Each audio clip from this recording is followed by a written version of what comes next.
하나님 말씀 보겠습니다. 구약성경 창세기의 말씀입니다. 창세기 12장의 말씀입니다. 12장 3절, 우리 한 절의 말씀 같이 보겠습니다. 같이 합독하겠습니다. 시작. 너를 축복하는 자에게는 내가 복을 내리고 너를 저주하는 자에게는 내가 저주하리니 땅의 모든 족속이 너로 말미암아 복을 얻을 것이니라 하신지라. 아멘. 오늘 하나님께서 믿음의 백성들을 불러주셨습니다. 구원의 자리 가운데 불러주셨습니다. 그 말씀이 들릴 수 있기를 원하며 그 말씀이 닿을 수 있기를 원하며 믿음 안에 나아갔던 사람들 가운데 하나님이 복을 허락하시는 성령의 역사가 임할 수 있기를 축복합니다. 아멘. 오늘 말씀 보겠습니다. 12장 1절입니다. 같이 한번 읽어요. 시작. 여호와께서 아브라함에게 이르시되 너는 너의 고향과 친척과 아버지의 집을 떠나 내가 너에게 보여줄 땅으로 가라. 아멘. 이렇게 이야기합니다. 이게 신앙은 이러합니다. 여러분, 수학은 뭐가 필요할까요? 수학은 뭐가 필요할까요? 저는 여러 가지가 필요한데 이해가 필요하다고 생각을 했습니다. 아, 이런 원리로 이렇게 풀리는구나. 미분은 이러하고 적분은 이러하고 이러하다. 공식도 있지만 원리가 이러하다라고 하는 것이 중요하죠. 영어는 뭐가 필요할까요? 단어나 문법을 기본적으로 암기하는 게 필요합니다. 내가 알지 아니하고 그 단어를 모르면 표현할 수가 없기 때문에 영어는 암기가 필요하다라고 생각을 합니다. 그런데 오늘 이 본문은 신앙은 무엇이 필요한가를 가르쳐주고 있습니다. 너는 이러이러한 것들 가운데 내가 줄 땅으로 가라 라고 하는데 신앙은 말씀이 필요하고 그 말씀에 대한 신뢰, 믿음이 필요한 겁니다. 이게 결정적으로 차이가 있습니다. 하나님 이 말씀을 하셨는데 아브라함이 하나님 왜요? 나는 이해가 안 되는데요. 지금 나 여기 너무 잘 살고 있는데 왜 그게 필요해요? 하나님 나를 이해시켜 주세요. 그럼 내가 갈게요. 라고 한다면 그런 믿음의 조상이 될 수가 없었을 겁니다. 많은 사람들이 이해를 기반으로 한 신앙을 살 때가 있습니다. 내가 이해한 만큼 믿겠다. 그 신앙도 자라나기는 합니다. 그러나 그의 그릇만큼만 자라나게 됩니다. 그의 머리만큼만 자라나게 됩니다. 우리는 부모의 마음을 자녀가 이해하는 데는 한계가 있습니다. 부모의 사랑과 경험이 크기 때문이죠. 하나님은 전능하신 하나님이고 우주 만물을 만드시는 하나님이십니다. 그 하나님한테 하나님 나를 이걸 이해시켜 주세요. 어렵습니다. 우리는 수학도 하나 이해하는 게 쉽지 아니하고 과학을 하나 아는 것도 쉽지 아니하고 그것을 파악하는 것도 쉽지 아니하고 저 은하계 뒤에 있는 것조차도 추측하면서 살아가고 지구의 땅속 깊게 있는 마그마라든가 여러 가지 것들을 그냥 추측하면서 이렇다라고 과학에 근거해서 살아가는 연약한 존재들입니다. 근데 그 하나님을 향하여 이해시켜 달라고 하고 우리가 그 하나님을 다 이해할 수 있다면 그 하나님은 우리의 하나님이 아니신 것이죠. 내가 믿고 싶어하는 하나님인 것이죠. 그래서 하나님은 오늘 이 본문처럼 우리에게 말씀으로 명령하시는 하나님이신 겁니다. 너는 먼저 가라 라고 말씀하시죠. 그리고 그 안에 그 말씀을 믿고 순종하는 자에게 도달하는 자에게 하나님의 역사가 일어나는 것이죠. 그래서 말씀은 들음에서 나는 겁니다. 여러분들이 그것을 하나님의 말씀을 듣고 깨달을 때 그리고 깨달은 것을 순종할 때 믿음은 쌓여져 갑니다. 그리고 그것이 쌓여져 갔을 때 하나님은 그 인생을 바꾸는 놀라운 약속을 하시고 놀라운 말씀을 하시고 인도하시는 것을 보게 됩니다. 오늘 이 아브라함이 갑자기 가만히 있는데 하나님이 짜잔 나타나서 야 나는 하나님이야 너 가 이렇게 말씀하셨을까? 저는 그러시지 않으셨을 것 같아요. 그 안에 하나의 말씀을 듣는 일들이 있었고 예배드림이 하나하나 쌓여서 그의 믿음이 자라나가고 있는 어느 순간에 아브라함이라고 하는 사람을 하나님 택하셔서 그에게 말씀하신 겁니다. 아브라함아, 드디어 때가 되었다. 너가 이 우상이 가득한 땅에서 나를 믿으려고 이 지방 가운데 나를 믿으려고 참 애썼는데 이제 그 때가 되어서 내가 너를 출발시키려고 한다. 아브라함의 그 나이는 75세였습니다. 적지 않은 나이에 하나님은 그에게 믿음이 차가고 있을 때 그에게 요구하신 것을 보게 됩니다. 하나님께서는 이렇게 이야기하십니다. 고향을 떠나라 라고 이야기하시죠. 이게 쉽지 않습니다. 아브라함의 직업은 유목민입니다. 유목민은 그 풀의 상태가 중요합니다. 양을 이렇게 데리고 갈 때 거기에 푸른 초장이 있으면 그 양들이 먹고 삽니다. 근데 익숙하지 않은 지역을 가가지고 가더라 여기 풀이 있더라 라고 하면 양을 데려갈 수가 없습니다. 그곳에 갔는데 물이 없고 풀이 없으면 그냥 양들은 다 죽는 겁니다. 그래서 하나님께서는 이 익숙한 곳만 다니던 이 아브라함에게 야, 이 지역을 벗어나, 이 익숙한 지역을 벗어나 라고 요구하십니다. 그게 쉽지 않죠. 이 양들이 다 죽을 수 있는 그 상황 가운데 고향을 벗어나라. 이제 뿌리 내리고 살고 있고 적응해 가고 있는데 떠나가라 라고 말씀하시죠. 그 다음에 아브라함에게 친척을 이야기하세요. 근데 아브라함이 지금 이제 한 번 이사 왔다가 하나님 또 가라고 말씀하시는 그런 상황인데 이 인간관계가 참 중요하지 않습니까? 하나님, 내가 이제 와서 이 마을 사람들 알고 나의 형제 자매들이 있고 나를 도와줄 사람들이 있는데요. 근데 여기서 떠나가면 나 완전히 아무도 모르는 사람 가운데 있어야 하는데요. 유목민이라면 정보가 필요하고 또 익숙한 것이 필요한데 이제 그 땅이 아니라 사람마저 떠나라고 하시면 나 어떻게 해요? 라는 생각이 들었을 것입니다. 그러면서 또 하나님은 이야기하십니다. 아버지 집을 떠나라. 자기 집입니다. 아버지가 내게 물려주신 이 유산과 이 집, 내가 여기서 예배드리며 기도하며 했었던 그 집, 하나님께서는 그곳을 떠나라 라고 이야기하시면서 내가 너에게 보여줄 땅으로 가라 라는 겁니다. 이게 뭐냐면 우리는 보통 이야기하죠. 하나님 좌표 좀 찍어주세요. 도시 좀 찍어주세요. 이렇게 이야기할 텐데 하나님은 보여줄 테니까 가라라는 겁니다.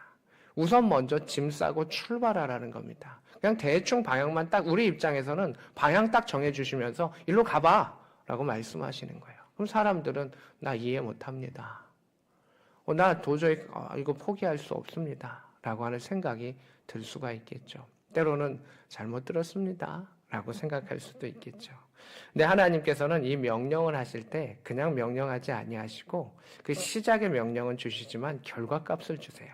결과값은 2절의 말씀입니다. 우리 2절 같이 한번 읽어보겠습니다. 같이 읽어주시겠어요? 시작.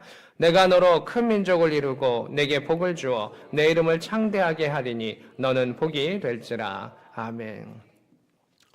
우리는 이해를 원할 때가 있습니다. 하나님 왜요? 라고 하는 이해를 원할 때가 있는데 하나님은 우리에게 그 이해에 대한 답을 주시지 아니하고 가라 라고 말씀하시면서 말씀에 순종하는 자에게 결과값을 주십니다. 너가 말씀에 순종하며 가라. 내 계획은 이러하다. 내가 너로 큰 민족, 많은 때를 이루게 할 것이고 내가 너에게 복을 줄 것이고 너의 이름을 창대하게 위대하게 할 것이다. 너는 복이 될 거야. 너는 축복의 통로가 되어서 하나님의 복을 전달하는 복의 전달자가 될 거야. 이게 하나님의 말씀입니다. 그래서 하나님은 시작의 명령과 결과값을 주십니다. 그러면 이 사이에서 이 사이를 채워가는 것은 믿음과 순종이라고 하는 것이죠. 그 사이에 계속해서 말씀을 주시고 사랑을 부어주시고 은혜를 부어주시면서 진리의 말씀을 부어주시면서 하나 채워가는 겁니다. 그가 이 말씀을 받았을 때 75세였습니다. 그리고 그 말씀이 한 단계 높아지면서 이삭을 낳을 때까지 25년의 시간이 걸렸습니다. 여호와 이레라고 하는 그 사건을 할 때 그는 40년, 45년의 시간이 지났습니다. 그 믿음을 채워가는 그 시간 가운데 하나님은 그 결과값을 대적의 성문을 취할 수 있는 그 결과값까지 주시는데 이 믿음을 채워가게 하시는 것을 보게 되죠. 이 예배는 우리가 아브라함과 같이 그 하나님의 음성을 잘 들을 수 있도록 하나 채워가는 그 들음의 시간입니다. 그러면서 그 들었던 것을 일주일 동안 하나하나 순종해 나아가면 그것이 또 다른 예배가 되는 것이고 또 우리가 믿음이 성장하는 귀한 일이다라고 하는 겁니다. 그래서 지금 이 시간은 시작점입니다. 그 시작점 가운데 하나님은 말씀하시는 것이죠. 3절의 말씀입니다. 우리 읽었는데 이 구절이 너무 중요하니까 한 번 더 같이 읽어주시겠습니다. 시작. 너를 축복하는 자에게는 내가 복을 내리고 너를 저주하는 자에게는 내가 저주하리니 땅의 모든 족속이 너로 말미암아 복을 얻을 것이라 하신지라. 아멘. 너는 복이 되는데 이러한 복이 될 거야. 지금 아브라함은 새로운 곳을 가는데 두렵죠. 유목민인데 길에서 강도를 만나거나 그 마을 사람들이 자기를 해코지하거나 그 나라에서 자신을 받아주지 아니하면 큰일 나는 그 상황 속에서 하나님께서는 너는 복이 될지라, 너는 어떠한 복이 되냐 하면 너를 축복하는 자에게는 내가 복을 내리고, 이렇게 이야기합니다. 이 축복과 복이 다릅니다. 우리가 가끔 하나님한테도 자꾸 축복해달라고 이야기하는데 축복은 말로써 빌어주는 겁니다.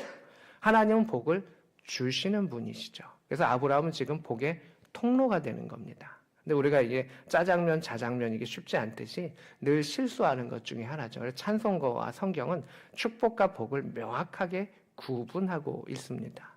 너를 축복하는 자에게, 너에게 말로써라도, 심지어 빈말로써도 너를 축복하는 자가 있니? 그러면 내가 진짜 복을 그에게 줄 거야. 내가 너를 사랑한다라고 하는 것을 그렇게 증명해 줄 거야. 이 축복은 진심으로 빌어주는 축복도 있고 말로써 하는 그냥 축복도 있을 것입니다. 그런데 하나님은 그가 말로써만이라도 너를 축복하고 빌어준다면 나는 너에게뿐만이 아니라 그 사람 그 자체에게도 복 자체를 내려줄 거야. 너는 그러한 내가 사랑하는 존재, 내가 증명하는 존재, 내가 살아있다라고 하는 존재가 바로 너가 될 거야. 심지어 하나님은 이렇게 이야기를 하세요. 너를 저주하는 자에게는 내가 저주하리니, 이렇게 되어 있는데 요건 이제 한글 성경이라서 이게 어렵습니다. 우리는 저주라고 하는 단어가 이게 구별이 명확치 안 돼 있거든요. 근데 쉽게 설명을 하면 앞에 저주하고 뒤에 저주는 단어가 히브리어는 다른 단어입니다. 이게 한글 성경의 한계인데 그건 뭐 나라마다 달라서 어쩔 수 없습니다. 이 앞에 저주는 말로써 하는 저주입니다. 이게 무엇이냐면 사람이 그를 험담하고 그에게 잘못을 얘기하고 너를 험담하고 너에게 헐뜯는 자가 있지 않니? 감히 너에게 함부로 이야기하는 자가 있지 않니? 그러면 뒤에 저주는 뭐냐면 그는 사람의 저주가 아니라 하나님의 저주가 그에게 임할 거야. 너에게 함부로 이야기하는 자가 있니? 너를 비방하는 자가 있니? 내가 너의 편이라고 하는 것을 증명하기 위해서 그에게는 내가 하늘의 저주를 내릴 거야. 또한 이 뒤에 나와 있는 저주는 사법적인 형법적인 저주와 벌을 의미합니다. 그는 말로써 너에게 상처를 주었니? 그래. 그러면 나는 나의 살아있음으로 그 법적인 그러한 내가 저주와 그 형벌을 그에게 내릴 것이야. 이게 앞에 축복과 복, 이 저주와 저주, 이게 상통하는 겁니다. 그가 말로써 너에게 좋은 것을 했니? 내가 하늘의 좋은 것으로 그를 채울 거야. 그가 말로써 너를 해하려고 했니? 내가 하늘의 것으로 그를 벌할 거야. 하나님 명확하게 선을 그신 것을 보게 됩니다. 이것이 믿음의 사람의 길입니다. 그래서 우리는 하나님의 사람들에게 축복하는 사람이 되어야 하고 또 그것이 잘 되기를 위해서 빌어주면 그것이 하나님의 나라 가운데 더 큰 복으로 우리에게 돌아온다라고 하는 것도 알 수 있고 또 우리가 믿음 안에서 순종하며 나아가면 하나님이 증명하시고 하나님이 책임져 주시고 하나님이 일하시는 겁니다. 사람들은 세상의 비판이 두려워가지고 이렇게 구부러질 때가 있습니다.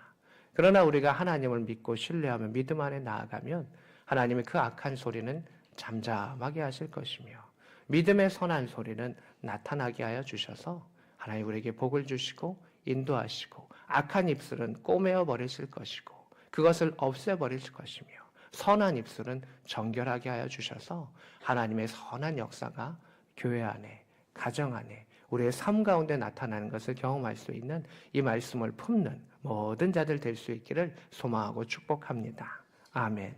그렇습니다. 제가 할 수 있는 최선은 축복입니다.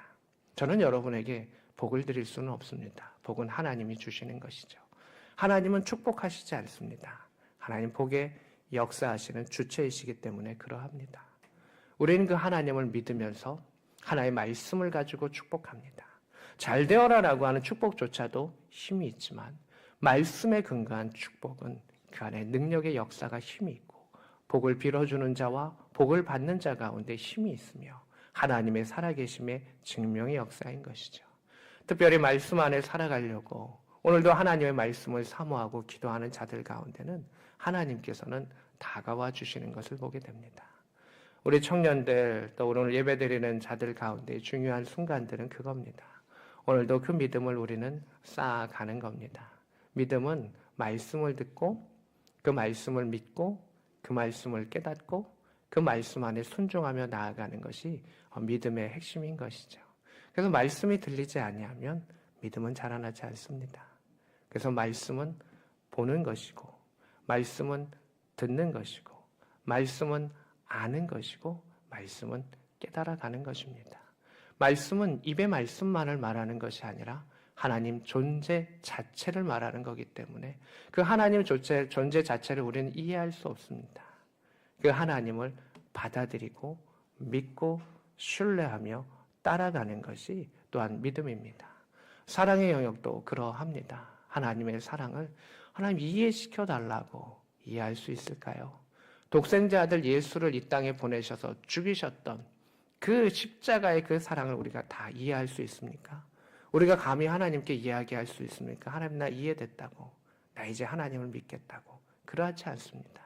우리는 그것이 하나님의 은혜라고 고백하고 감당할 수 없는 은혜라고 고백하고 갚을 길 없는 은혜라고 고백하면서 그것을 받아들이고 그 하나님을 사랑하고 그 하나님을 따라가는 것.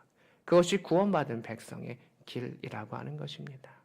내가 하나님을 이해해서 예수를 믿게 됐다면 그것은 내가 이해되지 않는 일들이 있으면 하나님을 떠난다는 말입니다. 하나님은 우리가 이해하던 이해하지 아니하던 한결같은 그 모습으로 우리를 사랑하셨던 것을 보게 됩니다. 오늘도 그 영원하신 하나님께서는 말씀을 주십니다. 그 말씀에 반응하는 자에 따라서 그 결과값이 아주 달라지게 됩니다. 4절입니다. 한번 같이 읽어주세요. 시작. 이에 아브라함이 여호와의 말씀을 따라갔고 롯도 그와 함께 갔으며 아브라함이 하란을 떠날 때 75세였더라. 아멘. 성경은 이 이야기를 합니다. 아브라함의 장점이 뭐냐? 아브라함이 이렇게 큰 복을 받았던 것은 뭐냐? 믿음의 조상이 되었던 그 이유는 무엇이냐라고 이야기할 때 말씀을 따라갔고 말씀을 들었습니다. 말씀을 깨달았습니다. 하나님 가라 하시는구나. 그 다음에 뭐겠습니까? 말씀에 순종하며 나아갔습니다. 그 순종하며 나아간 자가 여호와의 산에 오를 때 결과값을 얻을 수가 있습니다. 우리가 이해한다는 것은 내 머리로 이미 도착한 겁니다. 그러나 신앙은 나의 마음과 나의 뜻과 나의 생명과 나의 몸이 도달하는 겁니다. 그래서 하나님께서는 하나님 사랑, 이웃 사랑을 그렇게 말씀하신 거면 너는 마음을 다하고 뜻을 다하고 목숨을 다하여 주 너희 하나님을 사랑하라. 그 사랑이라고 하는 것은 실천입니다. 말씀을 따른 사랑입니다. 그 사랑을 하나님께서는 우리에게 보여주셨습니다. 너 가 이렇게 말씀하시지 아니하고 임마누엘의 하나님은 예수 그리스도의 목숨값으로 예수 그리스도의 순종의 역사를 통해서 예수 그리스도의 온 마음을 다하는 그 죽음의 역사를 통해서 하나님을 사랑하고 우리를 사랑하는 것을 순종의 역사를 그 믿음의 역사를 보여주셨습니다. 그러는 그것을 보면서 내 이해했어요 받았어요 그것이 아니라 그 큰 사랑을 받아들이는 것이고 그 예수님을 따라가는 것이죠. 그래서 오늘 성경은 아브라함이 여호와의 무엇을 따라갔습니까? 말씀을 따라갔습니다. 주님을 신뢰하는 것, 주님을 믿는 것, 그것이 말씀의 역사이다라고 하는 것을 보게 됩니다. 그가 떠날 때 나이 75세였습니다. 그래서 25년 또 45년의 시간을 믿음 안에 채워가서 믿음의 큰 복을 받는 것을 보게 됩니다. 그리고 아브라함은 175세를 살아갑니다. 그가 75세에 큰 부름을 받아가지고 100년을 이러한 신앙의 훈련들 가운데 가고 여호와 일의 사건 후에는 그 노년이 정말 평안하게 쭉 나아갔었던 아브라함의 그 모습을 보게 됩니다. 5절입니다. 5절 안에 중요한 단어가 있는데 선물 하나 드릴까 싶습니다.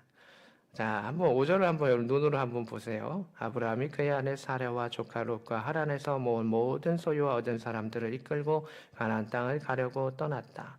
마침내 가나안 땅에 들어갔더라. 이렇게 되어 있습니다. 저는 성경에서 참 좋아하는 단어가 있고 하나님의 때, 결국 하나님이 이루셨습니다라고 하는 땡땡땡 세자가 있습니다. 여기서 세자 중에 하나님의 때를 나타나는 게 언제 어떤 단어가 있을까요? 혹시 맞히는 친구는 오늘도 지난번에도 그 친구 내가 치킨을 쐈는데 치킨 한번 드릴 수 있도록 하겠습니다. 손 들어 보십시오. 아니, 하나 둘 셋 하겠습니다. 자, 하나 둘 셋. 오케이. 우리 빨리 들기 우리 군종병이 들었는데 넌 나중에 드릴게요. 우리 전투복 입고 있는 친구. 마침내. 어유 잘했습니다. 우리 박수. 그 신우교사 통해서 목사님한테 번호 주시면은 오늘 드리도록 하겠습니다. 우리 군종병도 하세요. 줍니다. 우리 찬양팀 썼던 아니야. 우리 친구는 1등으로 들어서 드려요. 2명 주도록 하겠습니다. 이것도 은혜지요. 이 마침내라고 하는 단어는 그가 이 한 500km를 갑니다. 근데 양을 끄고 500km를 외국 땅으로 가는 게 쉽지 않아요. 근데 말씀에 순종하는 자는 결국 뭐 꾸역꾸역 가든 오르락 내리락 하든 잘 가든 하나님께서 어떻게 도착하게 하실까요? 마침내 도달하게 하신다는 겁니다. 이게 성령의 겁니다. 사람들은 우연히 어쩌다가 도착했을 것 같고 잘 도착하기만을 바라지만 하나님은 마침내 도달하게 하시죠. 이게 말씀 따라가는 자의 핵심인 것이죠. 이게 말씀의 힘인 겁니다. 나의 힘으로는 마침내 도달할 수 없어요. 나의 힘으로는 하나님을 끝까지 사랑할 수 없어요. 나의 힘으로는 하나님 끝까지 믿을 수가 없어요. 저 끝까지 사랑할까요? 끝까지 믿을까요? 라고 말하지만 계시록이나 이 종말의 시대를 바라보면 정말 처참하고 어려운 시기가 다가오죠. 그때 예수를 믿고 부인하지 않고 끝까지 있을 수 있는 것은 오직 말씀이고 오직 부활의 신앙이 나를 끝까지 견디게 하고 마침내 도달하게 하는 것이죠. 오늘 하나님은 말씀을 붙잡고 믿음을 채워가는 사람들에게 마침내 도달하게 하십니다. 오늘의 마음이 어려울지라도 오늘의 마음이 기쁠지라도 하나님은 그 사랑을 온전케 하시며 그 사랑을 품으시며 그의 믿음을 강하게 하시며 인도하시는 하나님이 우리와 함께 하시기 때문입니다. 말씀을 붙잡는 자들 가운데 마침내 그것에 도달하며 마침내 하나님의 그 영광을 바라볼 수 있는 복된 자들이 될 수 있기를 축복합니다. 아멘. 하나님 결국은 도달하게 하셨어요. 결국 가나안 땅에 도달하게 하셨습니다. 6절입니다. 그 땅은 이러했습니다. 아브라함이 그 땅을 지나갈 때 세겜 땅을 지나가게 되었고 그때의 가나안 사람이 이미 거주하고 있다. 빈 땅이 아니다. 이미 하나님을 잘 예배드리지 아니하는 세상의 사람들, 함 족속이 이미 그곳을 차지하고 있었다. 예배드리지 아니하는 자유를 차지하고 있었던 백성들이 그 땅을 다 차지하고 있었고 예배드리는 자, 셈 족속의 후손인 아브라함이 그 땅을 들어갔었다라고 이야기를 합니다.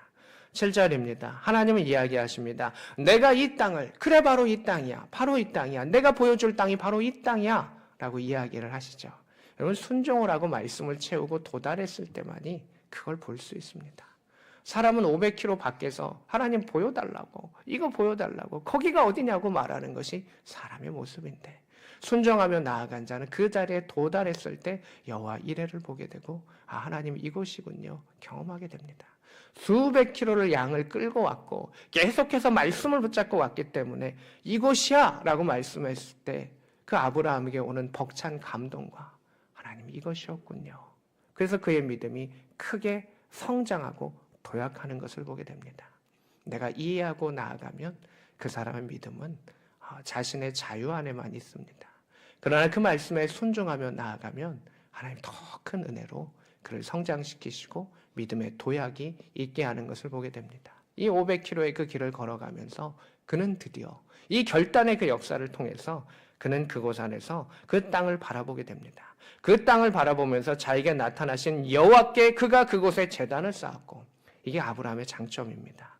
오늘 이 창세기를 쭉 보면 아브라함은 가는 곳마다 제단을 쌓았습니다. 이 제단 쌓았다가 무슨 뜻이겠어요? 예배 드렸다는 겁니다.